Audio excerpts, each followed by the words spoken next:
আজকে আমি যে রেসিপিটা শেয়ার করব সেটা হচ্ছে এগ বাটার মশলা। এই রেসিপিটা বানানোর জন্য প্রথমেই আমি কড়াই তেল দিয়ে দিয়েছি। এর মধ্যে একটা বাটার দিয়ে দিলাম।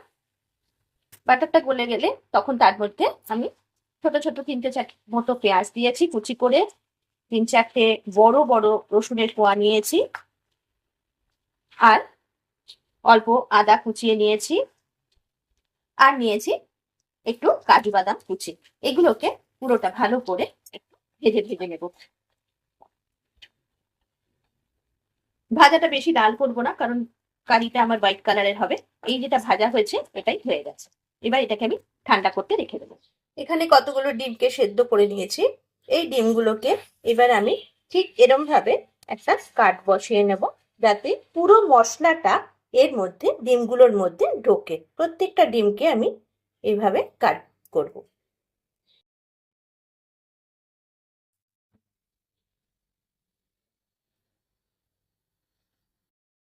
এবার কড়াই তেল দিয়ে দিয়েছি। এর মধ্যে একটু জিরে আর গোটা গরম মশলা ফোড়ন দিয়ে দেব, আর ভেজে রাখা পেঁয়াজ রসুন কাজুর একটা পেস্ট বানিয়ে নিয়েছি। তেলটা তেলে দিয়ে কষাবো।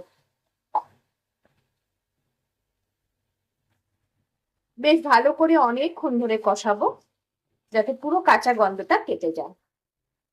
এর মধ্যে কষাবার সময় একে একে আমি এখানে একটু গোলমরিচের গুঁড়ো দিলাম, একটু গরম মশলার গুঁড়ো দিলাম 1.5 চামচ মতো, দিয়ে এটাকে আবার কষাবো।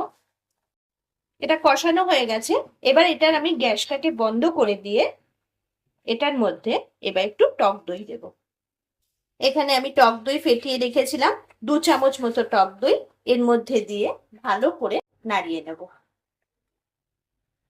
টক দই দিয়ে কষিয়ে নেওয়ার পরে এবার গ্যাসটা জ্বালিয়ে দিয়েছি।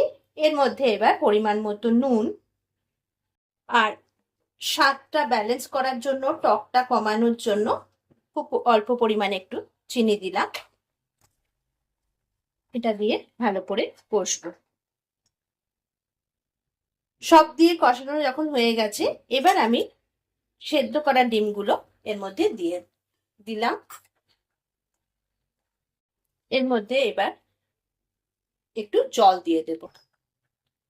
আমার এই ঝোলটা ফুটে উঠেছে। এর মধ্যে এখনো পর্যন্ত কোনো আমি ঝাল মিক্স করিনি। এবার আমি এখানে 2টো কাঁচা লঙ্কা, একটু রেড চিলি ফ্লেক্স, আর একটু রোস্ট করা কাসুরি মেথি ছড়িয়ে দেব। সব শেষে আমার ঝোলটা যখন হয়ে এসছে, এর মধ্যে একটু বাটার দিয়ে দেব, একটুখানি গার্নিশিং এর জন্য ওপর থেকে ধনেপাতা দিয়ে দিলাম। এগ বাটার মশলা একদম তৈরি হয়ে গেছে।